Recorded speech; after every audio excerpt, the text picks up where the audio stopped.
હવે કર્તા છે એ માત્ર નામ હોય એવું જરૂરી નથી. કર્તા માટે તમે પ્રોનાઉન્સ પણ યુઝ કરીશો. હવે આ પ્રોનાઉન્સીસ શું છે? તો પ્રોનાઉન્સીસ નામના બદલે યુઝ થતા રિપ્રેઝેન્ટર છે. મતલબ કે તમે ક્યારે એબસન્ટ હોય ક્યાંય અને તમારી જગ્યાએ કોઈ તમે રિપ્રેઝેન્ટર મૂકો છો કે તમારા બદલે કોઈ બીજા તમારું વ્યક્તિત્વ નિભાવતા હોય એવું તમે જોયું હશે ને કે રિપ્રેઝેન્ટર અહીંયા છે.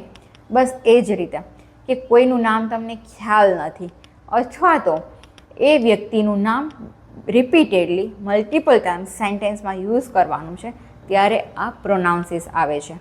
પ્રોનાઉન્સ શું છે?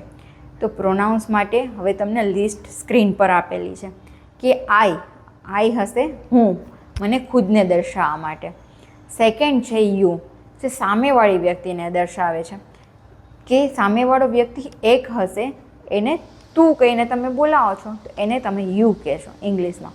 પછી સામેવાળો પણ નહીં અને તમે પણ નહીં, જે ત્રીજો વ્યક્તિ છે, ત્રીજો કર્તા છે, જે તમારી પાસે ઊભો હશે નહીં ઊભો હોય, હાજર હશે નહીં હાજર હોય, એને તમે હી. અગર એ મેલ છે તો મતલબ કે પુરુષ છે તો હી.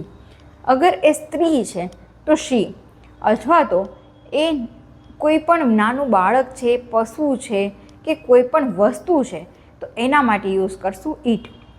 હવે આપણે જોઈએ, આ તો બધું સિંગલ માટે થયું, પણ ઝાઝા બધા હોય તો શું કરવાનું? તો ઝાઝા બધા હોય તો યુઝ કરવાનું પહેલાં તો આપણે આપણા માટે જોઈશું કે અમે અથવા આપણે. આ તમારે બોલવું હોય તો એના માટે તમે યુઝ કરશો વી. પછી સામેવાળા તું કરીને જે તમે બોલાવો છો એની બદલે તમારી સામે ઝાઝા ઊભા છે, એમને તમારે કેવું છે કે તમે લોકો અથવા તો તમે બધા, તો અહીંયા તમે યુઝ કરશો યુ. યુ છે એ સિંગલમાં બી યુઝ થાય છે અને મલ્ટિપલમાં બી યુઝ થાય છે. મતલબ કે યુ એક વ્યક્તિ માટે પણ વપરાય છે અને ઝાઝા વ્યક્તિ માટે પણ વપરાય છે. હવે સામેવાળું અને તમે આ બંને નીકળી ગયા. જો ત્રીજો વ્યક્તિ કે જ્યાં આપણે હી સી ઈટ યુઝ કરતા હતા, હવે એ લોકો માટે જો ઝાઝા હોય તો તમે યુઝ કરશો ધે. શું કરશો? ધેનો યુઝ કરશો.